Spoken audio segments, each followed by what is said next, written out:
William Patterson University Television. Welcome back to the desk. We're in the midst of the Fall Classic where the Astros took a 3-2 lead in the World Series with a Game 5 victory of 3-2. Here to break down everything of the World Series, we have Anthony, Joe, Andrew, and Tyler. You know, Anthony, it's been a fun series so far. What are your thoughts on Game 5? I know you got some highlights of the game for us. Yeah, the Astros were feeling frisky last night. They broke out the win 3-2. So we're gonna take a look at the highlights and the stats from last night as well. Let's tell you how we got there. Jeremy Pena got an RBI single. Kyle Schwarber hit a game-tying home run. Jeremy Pena then hit a two-run solo home run to take the lead with 3-1 now. Gene Segura lines the base hit to right field to score a run that would make it 3-2. Astros would go from Rafael Montero to Alex Presley to face Kyle Schwarber. And look at this. After a Brandon Marsh strikeout, Schwarber lines one hard right to first. A nice play by Trey Mancini to step on the bag and make the pick. And that would be the final out of the 8th inning. The Phillies strand 2 as we go to the 9th inning. Now, it wouldn't be all roses for the Astros. It wouldn't be great pitching, but the defense bailed out Alex Presley in this game. You saw the play by Mancini. Later in the 9th inning, JT Realmuto rocks one. Deep right center. Is it gone? Is it off the wall? It's neither, because Chas McCormick makes a heck of a play at the wall to haul that one in, and that would be your final 3-2, and that would be the end of this game for the Phillies. You see the runs for the Astros. They went 3-2. They out-hit the Phillies 9-6.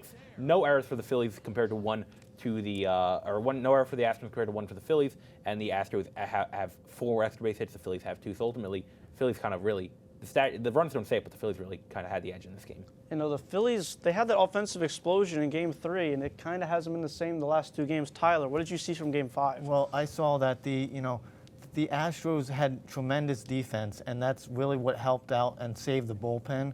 I think that, like, Trey Mancini does not have a hit in the postseason, but he found a way to make an impact and make that play that you just saw at first base that saved at least 2 runs and helped out the Astros.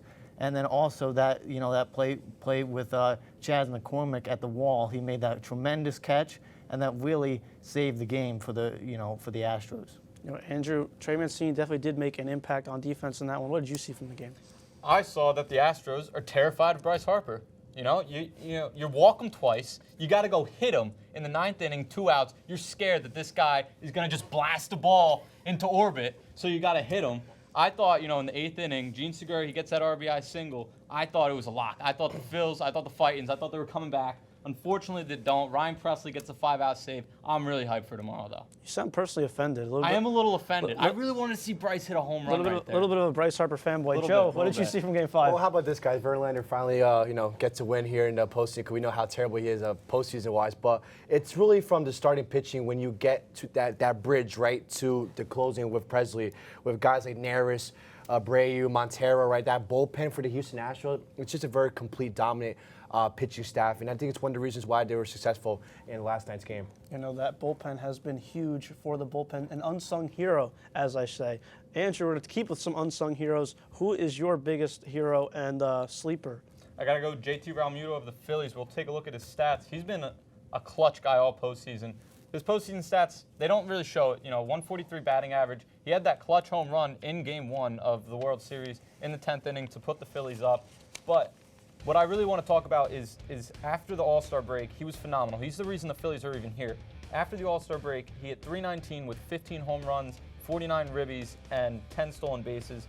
If he gets another clutch hit or 2 in these next 2 games, he might have a case for MVP. You know, he's caught every game of the postseason. You know how daunting of a job that is as a catcher. Joe, throw it over to you. Who is your unsung hero? He might be a guy that no one really talks about a lot, but he's also a key component. I'm going with Kyle Tucker. Take a look at his stats right here. Listen, in Game 1, he had 5 at-bats, 2 runs, 3 hits. He also had 2 home runs, which really set the tone for the Astros early on in Game 1, even despite the fact that they lost. In Game 4, he had 2 at-bats.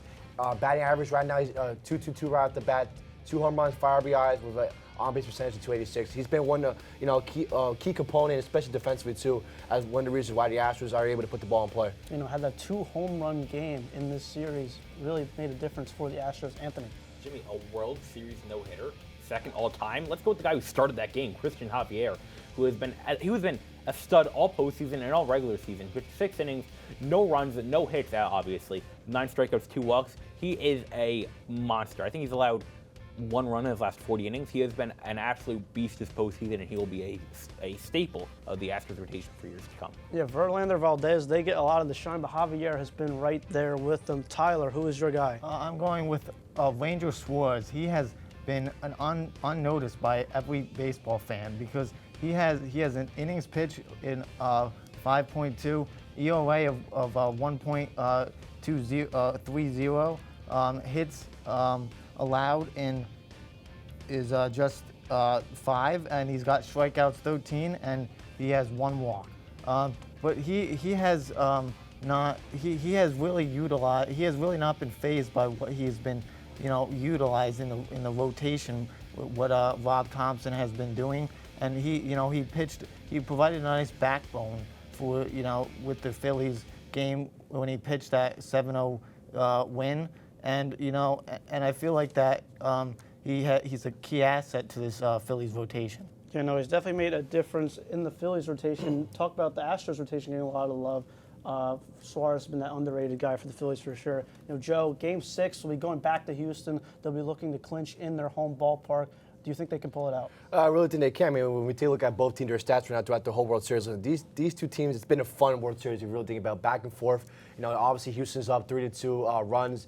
They 18 runs, just 1 more than the Phillies. When we look at OPS, 671 for the Astros. Home runs, the Phillies' favorite home runs, but that Game 5, no hitter, I really hurt them a lot. It was brutal. And then the ERA, 320, Houston favorite. So when you take a look at the stats overall, I think Houston, again, they're the more complete dominant team this whole World Series. I think they're going to reach and they're going to win tonight. And I said Houston is 6. I said it last week. So. And Joe, you got it right last week, or potential to get it right. Excuse me, Andrew. Do you think the Astros can pull it out tonight? I think you know what I'm going with. It's all about the fightings, man. These guys are not going down without a fight. Listen, I'm a Yankees fan, but right now, I'm the biggest Phillies fan on this desk, all right? These guys, they fought so hard to be here, all right? Zach Wheeler's on the mound tomorrow night. He wants some redemption, man. He had a tough game 2. He allowed 4 runs. Phillies are coming out tomorrow night. They're going to be electric, all right? And these guys, they're forcing a Game 7.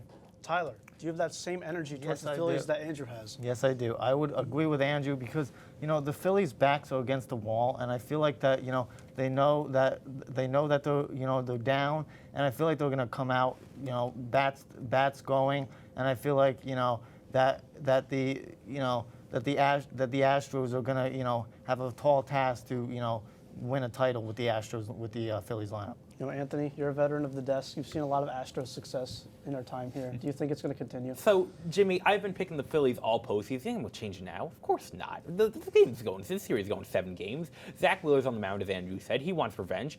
Joe doesn't know what he's talking about, as always. He's talking out you know what. The Phillies are going to force, dude. The Astros have not hit. That's a big thing. But they've done on the backs of their pitching. If the Phillies offense can break out, which I think they will, this series is going 7 games.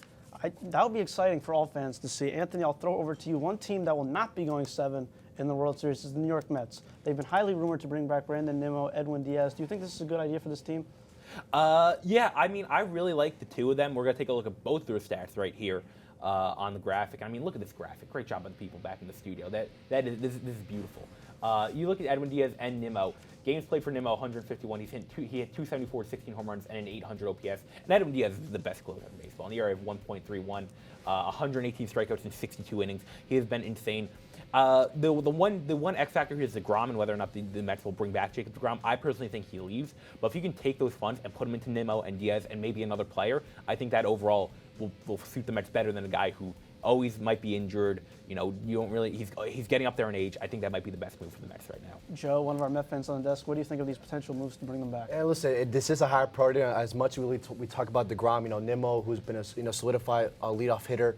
Talk about Edwin Diaz, right? He's been one of the best closers in baseball, right? If not, he might be getting a $100 million contract, really, from this Mets team.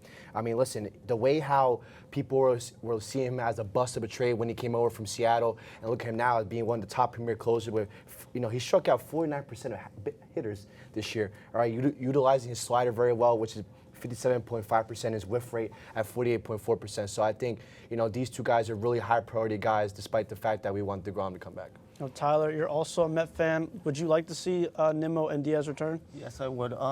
Because, I think that it's the right call because, if they want to be contenders in 2023, they need those two back because, they had outstanding seasons for both of them. And, I feel like, Steve Cohen, has made aggressive moves and he's not afraid to, make that next step forward to get these guys back in the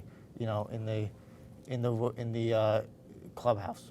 Steve Cohen's definitely made his impact as an owner, bringing guys in. Andrew, close us out. What do you think of the guys in Queens, and the moves they could potentially make, bringing back these two players? Well, I mean, I'd really love to see Edwin Diaz in the pinstripes next season, but unfortunately that's not going to happen. But I do think it's a great idea for the Mets to sign these guys back. I mean, they're both under 30 years old. Brandon Nimmo's probably coming off the best season of his whole career, so that's pretty crucial. You really need him for that leadoff spot. And Edwin Diaz was untouchable this year. Nobody could hit him. Nobody could do anything to him. So I think you're going to lose DeGrom. I think that's kind of set in stone at this point. But I don't think it's an issue. He's getting older. He's injury prone. He's been injury prone. He doesn't look the same. And I think you use that money, put it to them.